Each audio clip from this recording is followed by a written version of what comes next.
زمونږه د پی کې 5 امیدوار ثناء الله خان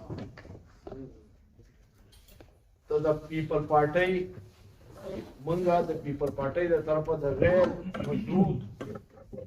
حمایت کو پیپل پارټي به ټوله په پی کې 5 کې چې څومره ده هغه به د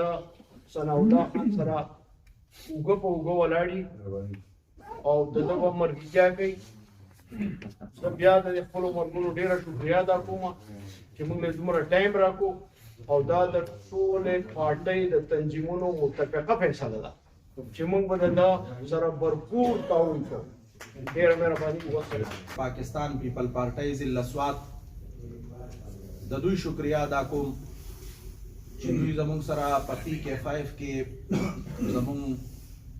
په امیدوار ثناء الله خان باندې اعتماد وکړو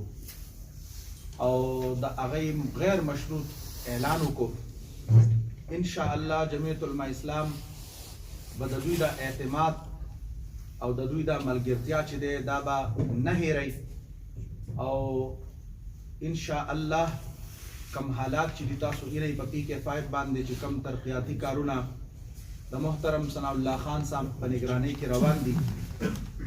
زه به دا په دعوې سره ووایم چې په تېر شوي 10 کالو کې د پی ټي آی حکومت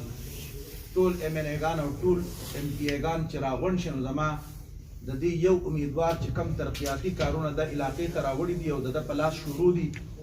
او دغه پی کې 5 هغې سره چې دی پی کې 4 او په پی کې 6 کې د کم طوفاني خلکو چې کم د اوبو ضروریات کې حاجت دی هغه یې پوره کو، روډونه یې جوړ کړل او نور ترقیاتي کارونه دي روان دي. نو د دغې موازنه که د تېر شوي 10 کالو د پی ټي آی د امیدوارانو سره ټولو سره وکړي نو زموږ د یو امیدوار ته نه رسي.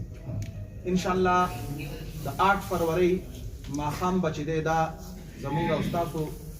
مخې ته چې دی د ده د کامیابۍ نوید راوړي او په ضلع سوات کې به چې دی پوره د جمعیت العلماء اسلام کاندیډیټان چې دي هغه کامیابیږي. زما د ضلع سوات غیور عوامو ته دا په دین وین پاخه مسلمانان دي، دا مذهبي بیلټ دی، دو علماو له د علماو ملګرو له چې دی همیشه چې دی شمله اوچته کړې ده. د 8 فروری انتخاب چې دی دا به هم دوی د ګټې په صورت کې چې دی جمعیت العلماء اسلام له ورکوي او جمعیت العلماء اسلام به په ضلع سوات کې چې دی کلین سویپ کوي. تاسو ولیدل 10 کالو کې چې دوی نااهله د دې صوبې سره سکړې دي 987 ارب روپۍ زما او ستا صوبه قرضداري ده. د دغه احتساب به موږ له دا ایم پي اګان راکوي، دغه د دوی دا تیر شوي ایم این اګان به راکوي، د دوی وزیران به راکوي، قوم د دوی نه تپوس کوي چې تاسو اوس دا مذهبي بیلټ او دا په دین مین مسلمانان په قرآن راغستو باندې مه دوکه کوئ او لاول د قرآن د آدابو نه ځان کې زده کوئ چې قرآن ادب څه دی. زه چې دی د دې دپاره قرآن رالم او قرآن خلکو ته چې دی د کاپۍ په شان لهراوهم. دا د الله کلام دی، دا یو ضابطه حیات دی، آسمانی کتاب دی، الله د انسانانو د هدایت دپاره رالیږلی دی. دا د دې دپاره استعمالول چې زه به د عمران خان وفادار یم، زه به د فلاني وفادار یم، دا زما ستا غیري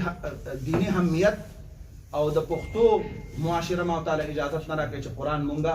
داسې ځای کې لهراو کو چې د هغې بې حرمتي وشي او د هغې چې دی بې ادبي وشي. نو دا دعوې او دا چلونه چې دوی شروع کړي دي دا د دوی یقیني هار دی، په دې وجه باندې دوی دا چلونه کوي. زه ستاسو ډېره شکریا ادا کوم. انشاءالله د جمعیت العلماء اسلام ټول امیدواران به ستاسو خادماني په دغه ورځ باندې جمعیت العلماء اسلام چې دی تاسو اعتماد وکړئ انشاءالله موږ به دغه اعتماد ستاسو ماتوو. جزاکم الله. پی کې 5 باندې غیر مشروط طور باندې د جمعیت العلماء اسلام سره حمایت اعلان وکړو. زه زما جماعت ضلعي صوبایي جماعت موږ د پیپل پارټۍ د قایدینو انتهایي زیات مشکور یو، شکریه ادا کوو او انشاءالله تعالی چې کوم اعتماد په موږ باندې نن وکړو موږ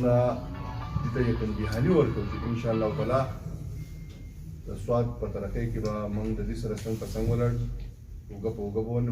ولاړو او د چې کوم اعتماد کوم باندې کړی دی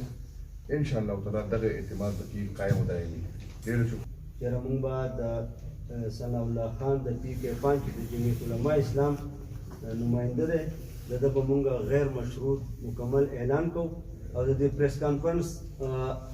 ضرورت موږ په دې محسوس کوو چې زمونږ د پارټۍ کوم ملګري دي د نن نه به هغه دو سره کولاو ګرځي جلسې به هم کوي او د دو په جلسو کې به د پیپلز پارټۍ جنډه ومي بینر به ومي نو د دې حواله باندې موږ دا پریس کانفرنس وکړو